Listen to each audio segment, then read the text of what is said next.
I didn't notice it at first. It was just a thin, orange extension cord running from my cabin's side outlet, snaking through the gravel, and disappearing behind the trees. Harmless looking, like something left over from a backyard barbecue. But something about it didn't sit right with me. I crouched down one morning with my coffee in hand, following that cord with my eyes as it dipped into the shrubs like a trail of breadcrumbs. Then I saw her, Karen, standing smugly on her deck across the lot, sipping from a glass of Chardonnay at 10:30 in the morning.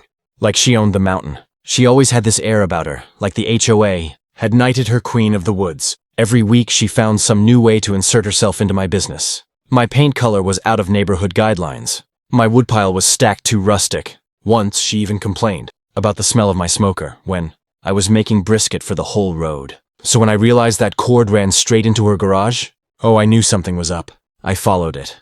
Walked slow, calm, no sudden moves, like the cord was a fuse and I didn't want to set it off just yet. Behind the bushes, through the brush, all the way to her side wall. And there it was, plugged into my cabin's power, feeding her freezer, her tools, her little electric garden fountain. She'd been siphoning electricity every single day, and not a word, not a thank you, not a note on my door. She just did it. Like I was the local utility company and she'd been assigned a hookup. Like I owed her.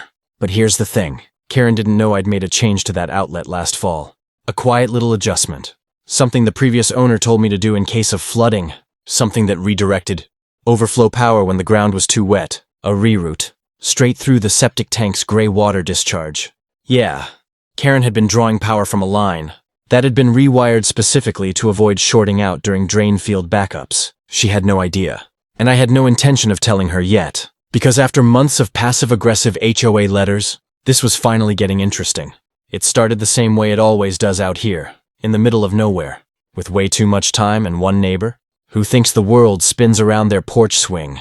I bought this cabin as a getaway. Nothing fancy, just a little A-frame tucked between the pines, about 4 hours from the city. A place to breathe, reset, hear myself think. At first, everything felt perfect. No traffic, no office noise, just the hum of wind through trees and the occasional crackle of a fire. But then, the notes started showing up.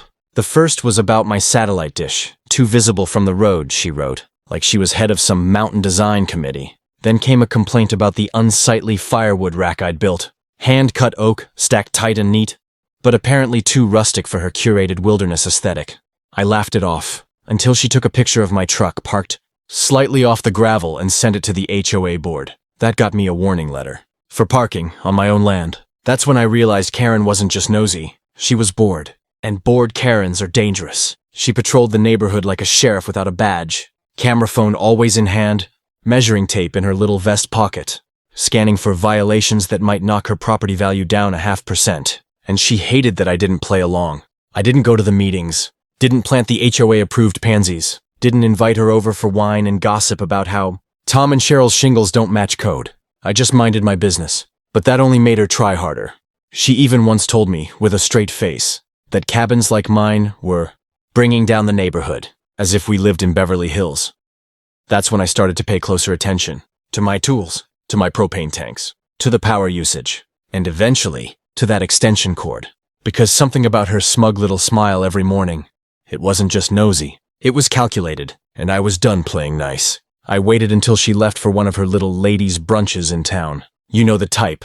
Bottomless mimosas, passive-aggressive compliments, someone crying in the bathroom by noon. That gave me a solid 2 hours to investigate, without her peeking through the blinds. Like a hawk in yoga pants, I unplugged the cord from my outlet first, just to be safe. No sparks, no hiss. But what I found at the other end? That's where it got wild. Her garage door was cracked, just enough for me to slip under. And sure enough, the cord snaked in like a lifeline, split through a cheap dollar store surge protector that was glowing red hot. She'd plugged in everything. Her deep freezer, her wine fridge, a mini heater, a set of string lights, even some ridiculous rock waterfall contraption, bubbling away in the corner like she was running a spa. It wasn't just a juice theft. It was industrial-scale looting. And here's the kicker. She had her own outlets, her own power, paid for, legit, so why steal mine? Because Karen didn't like paying overages during peak season. That's what I found later on, a sticky note on her fridge with her PG&E bill circled, and a handwritten note, use cabin power until sept. She thought I'd never notice. That's when I remembered something.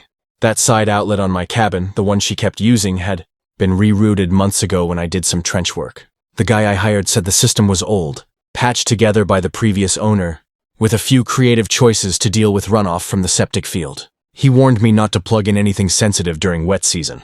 Guess who never bothered to ask before hijacking the line? And wouldn't you know it? It had rained every afternoon for a week straight. The discharge valve was primed. That meant Karen's little setup wasn't just stealing my power. It was playing roulette with wastewater conductivity. And I had a decision to make. Unplug her and confront her? Or let nature and plumbing take its course? I chose the latter. Because sometimes karma doesn't need help. Sometimes it just needs a little current. It happened on a Tuesday. I remember because the garbage truck had just passed through and Karen hated when anyone left their bin out. Past 10 a.m. Visual clutter, she once called it. That morning, I was sipping coffee on my porch, pretending to read a book, eyes casually locked on her house. Then it began. A flicker in her garage lights, then a pop. Seconds later, I heard it, a high-pitched scream, followed by what I can only describe as the chaotic clattering of a dozen appliances giving up on life all at once. I stood, slowly, walked a few paces toward the tree line, and there she was, Karen, wearing fuzzy slippers, a silk robe, and the kind of look you only see on people who've realized the universe might not be on their side after all. She bolted from the garage, clutching her phone like it was a lifeline, screaming into it. "I don't know what happened! Everything's fried! My freezer's smoking! There's a smell!" I nearly lost it when she yelled that last part, because yeah, there was a smell. When you run power through a gray, water-adjacent septic line that's been soaking for days, and overload it with 6 appliances and a bubbling rock garden, things get aromatic. By the time the electrician showed up, Karen was pacing in circles, muttering about warranties and lawsuits. I stayed on my porch, waved politely when the guy passed by and said, "Might want to check her surge path. That outlet line's not up to code anymore." His eyes narrowed. He knew exactly what I meant. A few hours later, the electrician confirmed it. The circuit she'd been stealing from was improperly grounded, soaked through, and reacting with the moisture from the old drain field. That's why her entire setup fried like an egg on a sidewalk. Karen didn't understand a word of it. She just kept screaming, "It's his fault! That's his power!" I waited for the HOA to show up. They did, but this time, they weren't there for me, Hart. A simple subscribe says more than words.